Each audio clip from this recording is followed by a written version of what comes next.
Hello kids, welcome to T2 learning. कैसे हैं आप सब? ग्रेट। आज की इस वीडियो में हम बात करेंगे वाटर के बारे में, यानी कि पानी के बारे में। तो वाटर की ज़रूरत किस किस को होती है? वाटर की ज़रूरत होती है सभी लिविंग थिंग्स को। और लिविंग थिंग्स क्या होती है? ह्यूमंस यानी कि इंसान, प्लांट यानी कि पेड़ पौधे, और एनिमल्स यानी कि जीव जंतु। तो वाटर यानी कि पानी की ज़रूरत होती है सभी लिविंग थिंग्स को, और हम सब वाटर के बिना नहीं रह सकते। ये हमारी बेसिक नीड है, यानी कि ज़रूरी चीज़ है ये हमारे लिए। अब हम बात करेंगे आखिर हम सबको वाटर मिलता कहाँ से है। So where do we get water from? तो बच्चों, वाटर का जो मेन सोर्स होता है वो होता है रेन, यानी कि बारिश। आपने देखा होगा बारिश आती है तो सब जगह पानी ही पानी हो जाता है, तो रेन से हमें पानी मिलता है। इसके अलावा वाटर रिवर्स यानी कि नदियों से, पॉन्ड्स यानी कि तालाबों से, लेक्स यानी कि झीलों से, वेल्स यानी कुओं से, सीज यानी कि समुद्रों से, और ओशियन यानी कि महासागरों से भी मिलता है। तो किस किस से पानी मिलता है? रेन से, रिवर से, पॉन्ड से, लेक से, वेल से, सीज से एंड ओशियन से। तो क्या आप जानते हैं कि सबसे प्योर और फ्रेश वाटर हमें किससे मिलता है? इन सभी सोर्सेज में से सबसे फ्रेश वाटर कहाँ से मिलता है? सबसे फ्रेश और प्योर वाटर मिलता है हमें बारिश से। तो रेन हमें वाटर देती है, और जब बारिश आती है तो सभी रिवर, पॉन्ड, ओशियन फिल हो जाते हैं, यानी कि सभी नदियों में, तालाबों में, समुद्रों में पानी आता है। और फिर हम इस वाटर का यूज़ करते हैं, यानी कि इस वाटर को कंज्यूम करते हैं, यानी कि हम इसको उपयोग में लेते हैं। अब आप मुझे बताइए कि आप जानते हैं कि अंडरग्राउंड वाटर क्या होता है? अंडरग्राउंड यानी कि सतह के नीचे। तो क्या आप जानते हैं कि सतह के नीचे भी बहुत सारा पानी होता है? यस। तो बच्चों, जब बारिश होती है तो ग्राउंड यानी कि ज़मीन के नीचे भी पानी इकट्ठा होता जाता है। आपने देखा होगा पानी आता है तो सभी जगह फैल जाता है। शुरू में वो दिखता रहता है, मगर धीरे धीरे धीरे जैसे बारिश बंद होती है तो वो पानी गायब हो जाता है। तो वो पानी कहाँ चला जाता है? वो पानी एब्जॉर्ब हो जाता है ज़मीन के अंदर, और वो बन जाता है अंडरग्राउंड वाटर, जिसे हम अंडरग्राउंड वाटर कहते हैं। और फिर ये हमें वेल यानी कि कुओं को खोद करके हम उस पानी को निकाल सकते हैं। अब आप मुझे बताइए कि पानी किस काम आता है?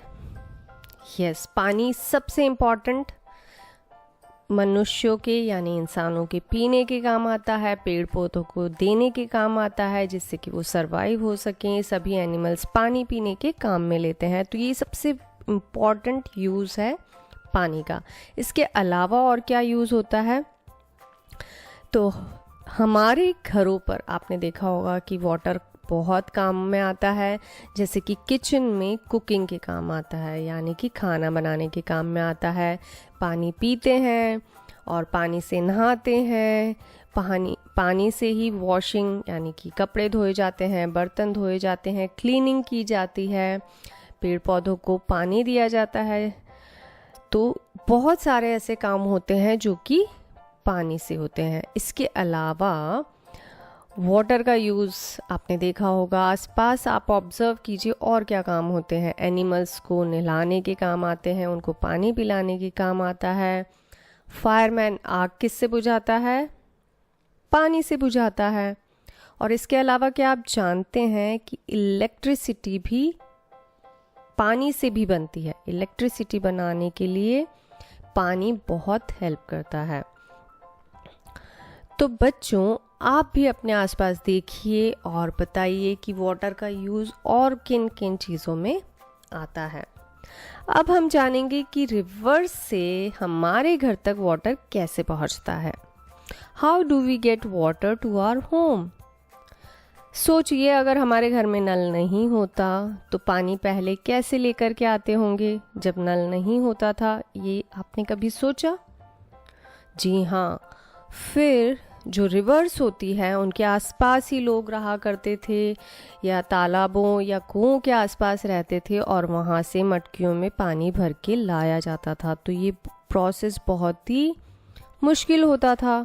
तो सोचिए कितना पानी भर कर के लेके आएंगे, हमें बहुत सारी चीज़ों में पानी की ज़रूरत होती है ना।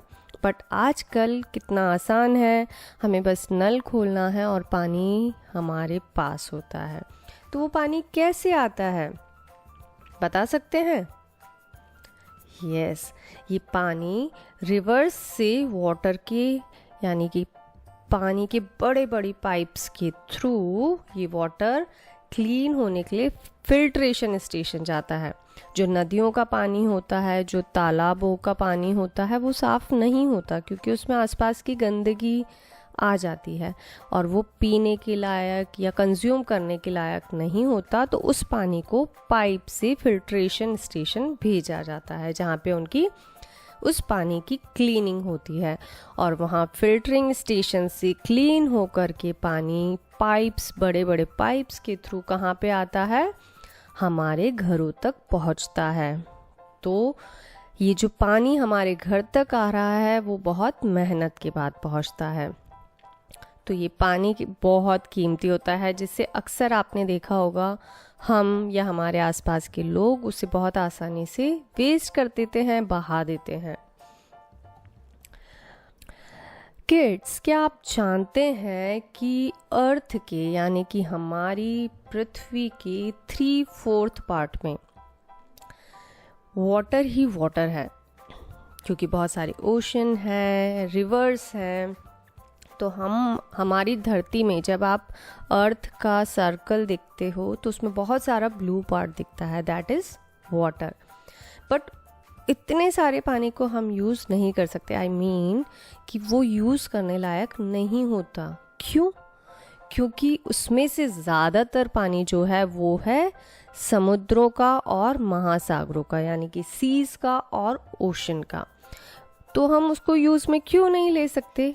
वो इसलिए क्योंकि वो सॉल्टी होता है। वो पानी कैसा होता है? नमकीन होता है। कभी आप समुद्र का पानी टेस्ट करेंगे तो वो बहुत ही खारा होता है। तो ना तो वो पीने लायक होता है, ना ही वो उसमें न्यूट्रिशन वैल्यू होती है जो कि हमें पीने के लिए चाहिए होता है, ना ही हम उससे क्लीनिंग कर सकते हैं। तो वो पानी पीने लायक या कंज्यूम करने लायक नहीं होता है। तो जो ज़रूरत के लायक पानी होता है वो बहुत लिमिटेड होता है। वो ज़्यादातर हमें रिवर्स, वेल, लेक्स, इन्हीं चीज़ों से, इन्हीं रिसोर्सेज से हमें वो मिलता है। तो इसलिए हमारे पास जो कंज्यूम करने लायक पानी है वो बहुत ही लिमिटेड है। तो हमें उसे संभाल करके यूज़ में लेना चाहिए, यानी हमें अननेसेसरी बिना बात पानी को वेस्ट नहीं करना चाहिए। तो इसीलिए कहा जाता है save water and use it wisely. इसे सही तरीके से इस्तेमाल में लेना चाहिए। तो आपने आज के इस वीडियो में जाना कि वाटर कैसे मिलता है, कहाँ से मिलता है, किस यूज़ में आता है और ये इतना इम्पॉर्टेंट क्यों है। तो ये चीज़ आप अपने फ्रेंड्स से, अपने पेरेंट्स से, सभी से शेयर कीजिए एंड कीप लर्निंग। और अगले वीडियो में हम फिर मिलेंगे, तब तक के लिए बाय बाय।